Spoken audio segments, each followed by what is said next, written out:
Well, welcome. I hope you are having a fantastic day. And as always, I'm super excited that you chose to spend some of your valuable time here with us. And you're in for a treat. We're going to be having a really exciting conversation today about negotiating your financial future, timeless investment strategies with Frank Buchholz. So, welcome, Frank. It's great to have you here. Well, thank you, Cindy. I appreciate you having me. Thank you so much. Yeah, and today we're at the Art of Feminine Negotiation. As always, we're going to explore how you can tap into your so-called feminine traits like empathy, intuition, collaboration to be able to transform the way you live, work, and lead. And we're going to be diving into the often intimidating world of personal finance and investment, and with a really refreshing twist, compliments of Frank Buchholz. He is, for those of you who don't know him, a seasoned financial advisor, spent over 4 decades guiding people towards financial security. Now that he's retired, Frank is sort of pulling back the curtain, if you will, on what it really takes to build wealth. I know I'm in for a little bit of that. I hope you are too. But also how a shift in mindset is often the most powerful investment that you can make. And his book, The Investor's Golden Playbook, is out and offers timeless strategies to help you negotiate your financial future with clarity and confidence. So let's dig in. Frank, what inspired you to write the Investor's Golden Playbook after retiring from a 40-year career in financial advising? I think the bottom line was it was motivated by a give back concept, if you will. I felt strongly that there's a lot of people out there that can use some help when it comes to investing their money Yeah. and dealing with their funds. And we managed a 401k account, and it was really sad to see that half of the participants put their money into the money market accounts. Yeah. And the sad part about it was when I retired at the end of 21, money markets were paying 0.1%. Yeah. So there was absolutely no growth whatsoever. On $100,000, you get $100 a year. Whoop-de-doo. Yeah. So I've I had some of felt those. very compelled to write a book on investing to help people out. It was kind of my give back because, quite candidly, I'd done really well personally, and I made it to that 1% club. And I felt why not try to help other people along as well? Because I think there's a great amount of ignorance when it comes to investing money. Yeah. Well, and I love that. You don't necessarily often see that from the 1% club. So again, for our listeners, go grab some kind of device so you can be taking notes because you're going to be getting it right from one of the sort of financial elite, if you will. And one of the things I think that really set you apart and intrigued me about having you on the show, Frank, is that you talk about the importance of negotiating our mindset for financial success. And I believe negotiating our mindset's our first and most important negotiation. So how have you maybe seen self-limiting beliefs affect people's ability to build the kind of wealth they'd like? Well, I think part of the problem is there's just kind of a lack of focus on what the priorities are. Yeah. Obviously your family is a priority, but there's also two other priorities. Of course, they would be your health and your money. Yeah. And it seems like a lot of people ignore the last two, much to their detriment. That's And I true. think that it's never too early to start trying to be more healthy and to try to start investing and saving so that when you do retire, you can have a nice retirement and not worry about money. So I think there's kind of it's part of your mindset, if you will. You got to kind of refocus and re-energize and kind of go down those roads that are going to help you in the long run. Yeah. And I think I mean, that's always been important, but now more than ever, when you see people, it used to back, I'm dating myself here, but back in the day growing up, my parents or my grandparents would have expected they would work at one job for their career, they'd get the golden watch, they'd have their retirement plan, and they'd be set. And that is no longer the case. So That's now, correct. fear, I think, really plays a major role, well, in any negotiation, but in finances, I think in particular, or at least no exception. So, how do you help people? How would you suggest that people can help themselves move past the fear of investing? Well, I think you have to point out the statistics because generally speaking, for most people, what's available today in the stock market has been the best place to invest the money over the long run. That includes many decades. Yeah. But it's not up every year.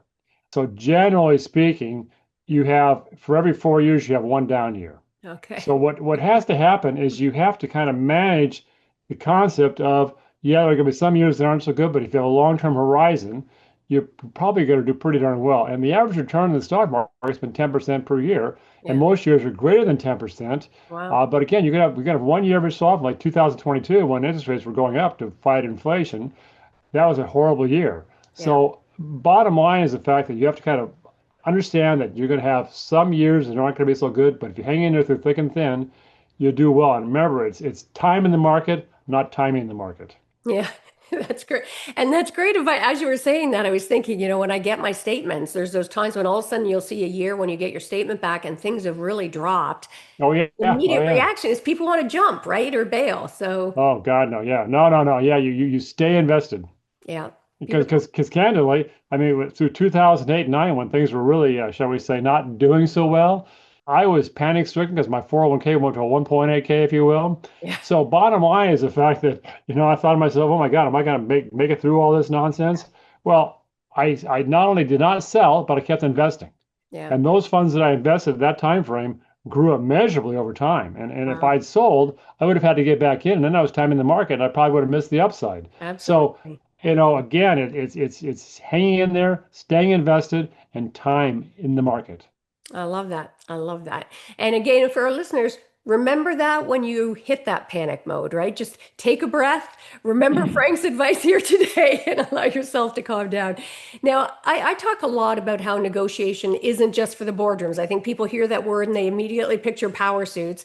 I believe it's part of everyday life, right? Whether with yourself, your kids. How do you see investment decisions as a form of negotiation? Or do you?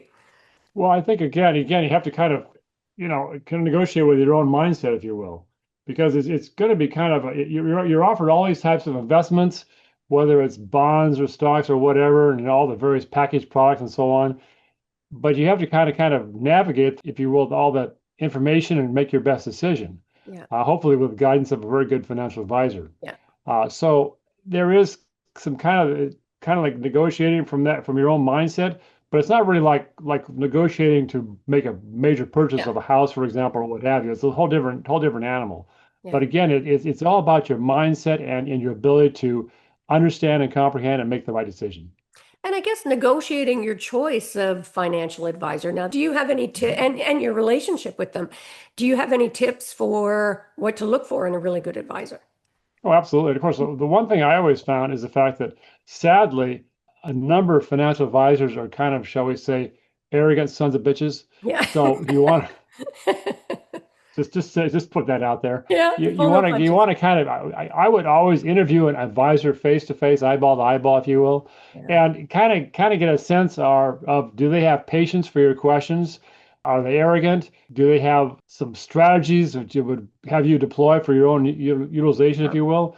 So it's one of those deals where you got to kind of go into it and then kind of take a step back. And then of course the other thing is that many advisors are very what I call hard sell. Oh, you need to do this today. No, there's nothing that has to happen today. Believe me, Yeah. nothing has to happen today because you know what? But what you're implying there, Mr. Advisor, is you walk on water, and the market's going to go soaring tomorrow upward. Yeah. Well, tomorrow's Thursday, and I'm not sure the market's going to go up or down tomorrow. I have no clue what's going to happen tomorrow. I think maybe a longer term is going to be up, but tomorrow and Friday, I have no, and Yeah. there's nobody knows. Yeah. So avoid the hard sells, if you will. I mean that's pretty pathetic on most advisors' parts, as I see it. Yeah, that's great advice. And we've talked a bit about how people can negotiate more effectively with themselves. And I wonder if you can touch specifically on, and you touched on a little bit, but like delayed gratification, budgeting, setting financial boundaries, those kinds of personal negotiations.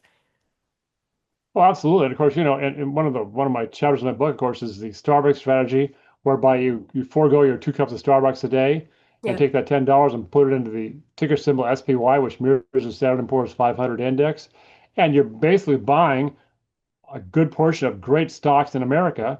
And over the long run, that's going to get you your 10% return. And it's very inexpensive. It's very simple. You reinvest the dividends, and guess what? If you did that, 35 years ago, started with 5 grand and $10 a day, you'd have over a million three today. Yeah. So that's and it's not a lot today. And of course, imagine if you were to add a little bit more to that, Yes. you'd have a gob. I mean, $10 a day is $300 a month. I mean, that to me is a cheap car payment. Yeah. So, I mean, and of course, how many people going to have $1 million in their retirement account when they retire? I'm not so sure that many, if you will. Yeah.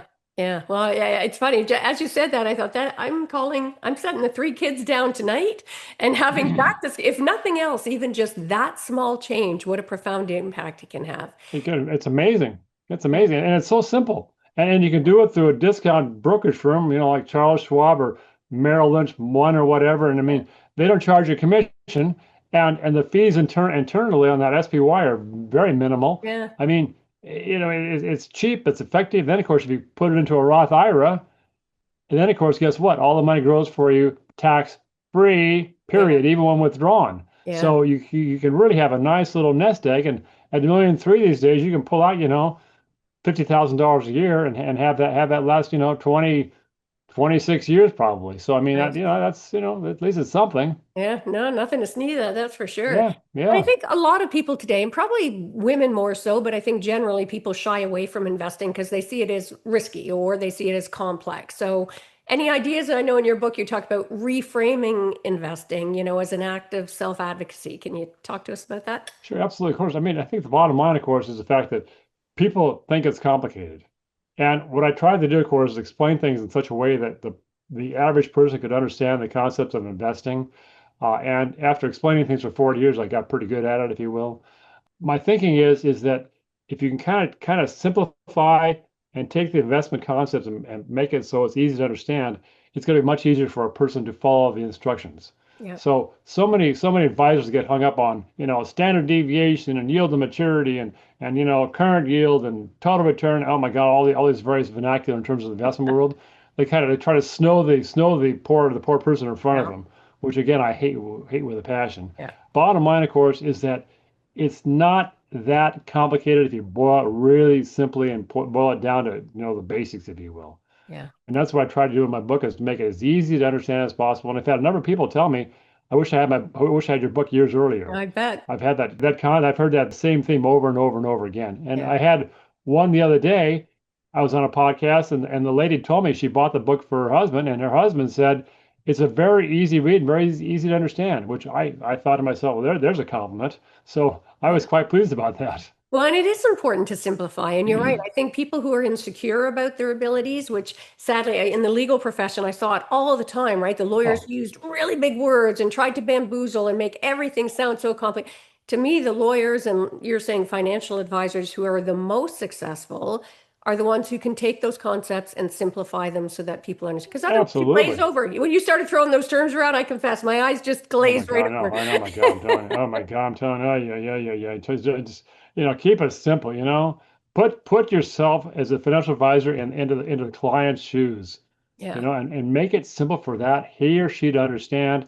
And also make sure you talk to both the husband and the wife as a Yes. financial advisor, Yeah. because unfortunately, sadly, time marches on, and a lot of times the Yeah. wife all of a sudden goes, "Oh, do we have enough money? Where are we at here exactly?" So, Yeah. make sure that the advisor includes Yeah. both husband and wife. Yeah, it's great advice because, and also one of the partners dies. Let's face it. I mean, life, Oh, absolutely. death is one of the few certainties. And Yeah.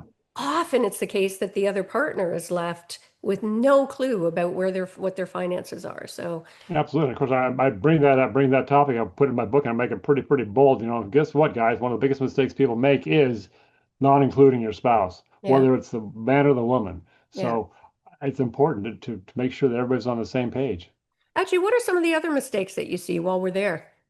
Well, I think the biggest one, of course, was fear. Yeah, And of course, people are, oh my God, I'm so out. Oh, I know it's no stock market for me, and blah, blah, blah, blah, blah, so on and so forth. I think also, too, a lot of times people would get sold a bill of goods. Occasionally, sadly, but occasionally I'd get what they call a transfer request, whereby the transfer request would come through the system, and Joe Client's moving his account to some other firm, yeah, and so I'd call them, of course, to verify it's legitimate, and then of course I'd say, well, what happened? And of course they would tell me, and you're thinking to myself, well, wrong, you yeah, just got sold a bill of goods, and of course the other guy is, shall we say, fudging the truth to put it politely. yeah, So it's that old bill of goods situation. And again, I think the bottom line, of course, is that the other mistake people make is not starting early enough. yeah, Just the sooner you start, the better. And when yeah, you're offered a 401k at your work, get on board today. yeah, Even if it's just $1,000, just do something. Get some money saved and invested. Get yourself in that mindset to start doing it today versus 5 years from now. Yeah. Because 5 years, the days go by slow and the years go by fast. Oh, yeah, that is So so guess true, right? what? Guess what?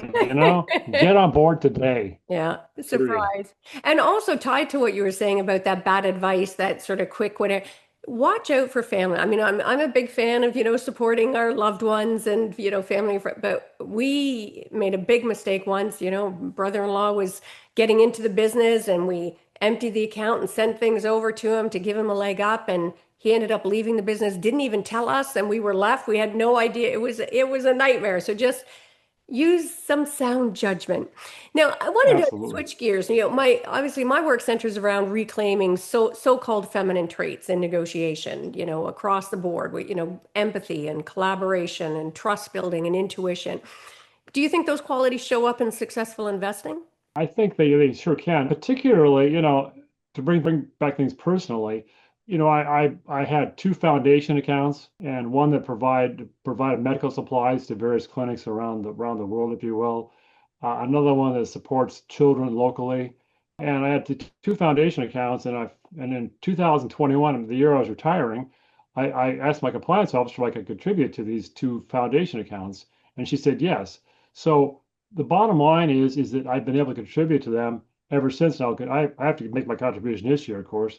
Bottom line, of course, is that when you build up your investment account, it can allow you to have empathy in the standpoint that you're now helping other people by your contributions. Yeah, So I think that that's a big, big, big proponent of trying to grow your investments because one of the accounts that helps the kids here locally, they supply funds to help students here at our local high school yeah. that are homeless. And I live in Lovely. Huntington Beach, California. Huntington Beach, I always thought was relatively, it's not Beverly Hills, but pretty affluent. And I thought to myself, we have homeless kids in Huntington Beach Yeah, going to high school. I know. So guess what, So Yeah, bottom line is it really, I think, can propel you for that concept of empathy. yeah. And I love that reminder because I think some people see money, and I grew up in an environment where, to be honest, you saw, money equates to greed or to evil, and we end up Oh, sure, sure. self-sabotaging when there's a lot of good you can do, um, Absolutely. positioning yourself, right, No to question. Yeah, get no the money. question. I mean, it's amazing I mean, and of course, who are the biggest contributors to charities? Basically, it's your very affluent people. Yeah, I mean, if yeah, you look at, Jeff Bezos's wife, for example, his first wife, she yeah, contributes billions. I mean, yes, literally. And of course, literally. I Yeah, mean, literally. So, I mean, of yeah, course, there's all this knock on rich and affluent people. Wrong. The affluent people, hey, they're not bad people. yeah, They just happen to be doing something that made them a lot of money. yeah. So, they're not bad people. Yeah, some, So, but that goes yeah, across yeah, the some board. some are, I but mean, it regardless of your income level, we've got some people who are fabulous and some are not, and that's right, no question. Yeah, but I mean, bottom line is the fact I, that just because you're affluent doesn't mean you're a yes, bad person. absolutely, So absolutely. Now, I wanted to touch on too, because your book outlines 12 golden rules of investing. So, can you maybe mhm. pick one or two that you think are the most often overlooked, but potentially game changing? Well, I think one of them, of course, is that concept of, you're never rich until you can start giving money away. That I think I learned that from a book I read about prosperity years ago, and I got the book here in the house somewhere. But I mean that concept always stuck with me, if you will. So that, of course, I think is a very strong concept, and I firmly believe that is something that I think that people want to aspire to. And then, of course, we have the other 11. I think the other one, of course, that I really think is important is find a good advisor. And that, of course, that's tantamount importance as well, because, you know, an advisor that is really good is also going to kind of pull you through the tough times.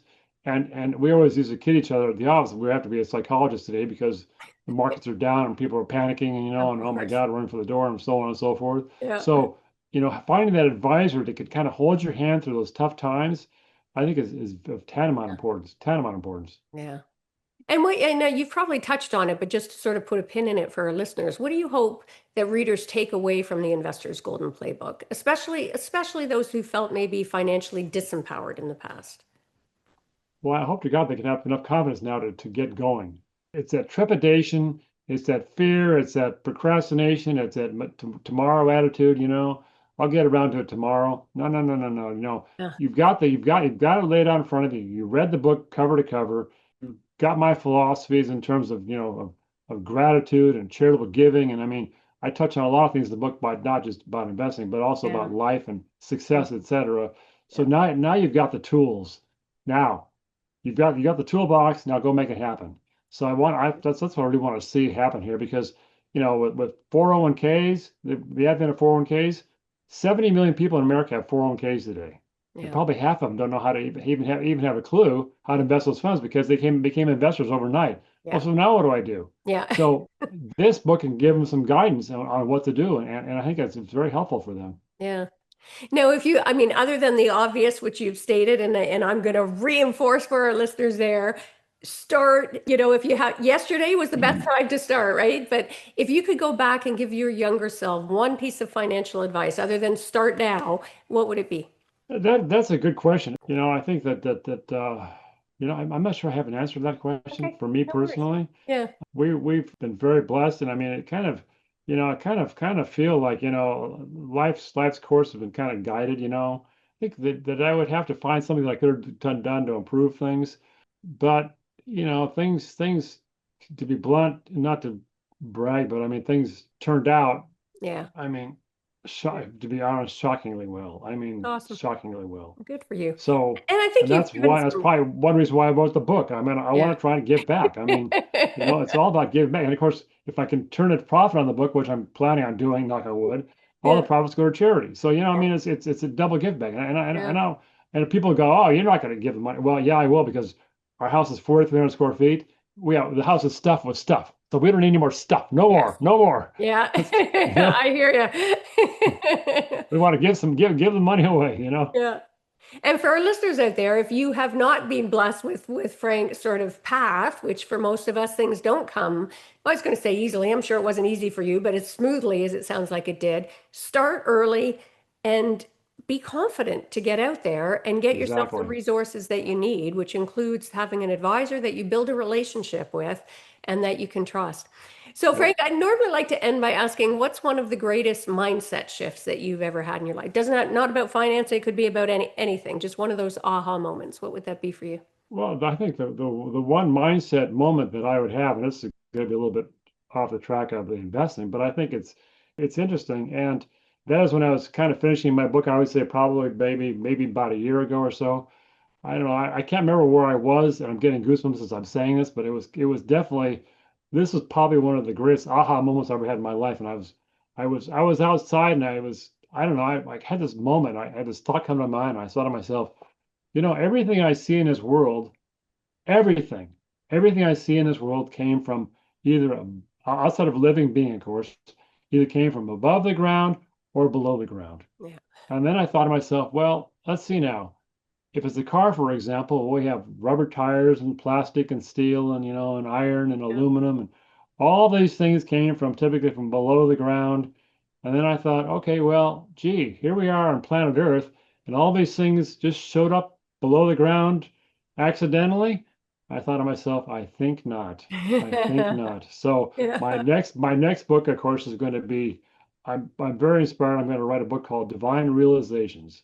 And Nice. it's going to be more spirituality, you can probably tell. I didn't mean to turn this into a religious segment, but Yep. you did ask the question, so I want to Yeah. answer it directly. Yeah. But I think that there is certainly a concept here that I think that is very interesting, and I want to explore that in great Yeah. detail. Well, and I think spirituality is different than religion, right? Organized religion is one thing, but we're seeing a real increase, I think, in spirituality and people. Absolutely. A lot of the stuff hippies talked about back in the day are now the science is catching up, and it's like, huh, maybe there is something to this, right? So, Absolutely, no question, no question. So anyway, but I mean, but I had to laugh because here I am writing a book, and I thought, oh, there you go, there's my next book. Okay, well, okay, right. let's go for it, Frank. You Yeah. know? It's a bit addictive. Okay, I'll warn you now, when you write a Oh, book, and another and I love another. the creative process. Yes, the Yeah. creative process is so much fun. It's like, oh my God, and when you finally get it done, you go, oh my God, look at this thing, would you? Yeah. So Pretty rewarding. it's very satisfying. Yeah. And speaking of your book, where can people find it? They can buy it on Amazon, of course. Good old Amazon, yay, Amazon! And of course, they can also order from Barnes and Noble either directly online or at the store. Yeah. And those are two major outlets, of course, Beautiful. so they can sure get it from those people easily. And I have a bias as well, so I'll encourage those of you if you live somewhere where there are still independent bookstores, they are struggling to hang on. So go Absolutely. to get the book in. So thanks so much, Frank. You've given us lots of great nuggets here in a really short period of time. So I appreciate you sharing your decades of experience with us so everyone Well, can. thank you, Cindy. It's been a pleasure. It's been fun today. Thank you so much. I appreciate it. Yeah, and for our listeners, before we sign off, if you found value in today's episode, and how could you not, frankly, be sure to subscribe, be sure to share, leave a review. When you leave a review, it helps other people find this podcast as well. And if you're ready to level up on your own negotiation skills, from the boardroom to your bank account, be sure to check out our resources at womenonpurpose.ca or artoffemininenegotiation.com, because you've got this. And if this episode lit a fire in you and you're ready to stop playing small and start negotiating bigger, then I'd love you to work with me. So check that out at artoffemininenegotiation.com if you are ready. And grab a copy of my book of the same name, The Art of Feminine Negotiation, How to Get What You Want from the Boardroom to the Bedroom. And that's a wrap for this episode. So now go renegotiate the life that you thought you had to settle for. Remember that every moment is a negotiation. So choose presence, choose power, choose purpose in your life. And I hope I don't see this as just a podcast, it's a movement. You're part of something bigger now. And together we are redefining power, one conversation and one negotiation at a time. So join the movement and lead the change. And please lead with heart, negotiating like the powerful force of nature that you are, because feminine doesn't mean weak. It means unstoppable. So until next time, take care.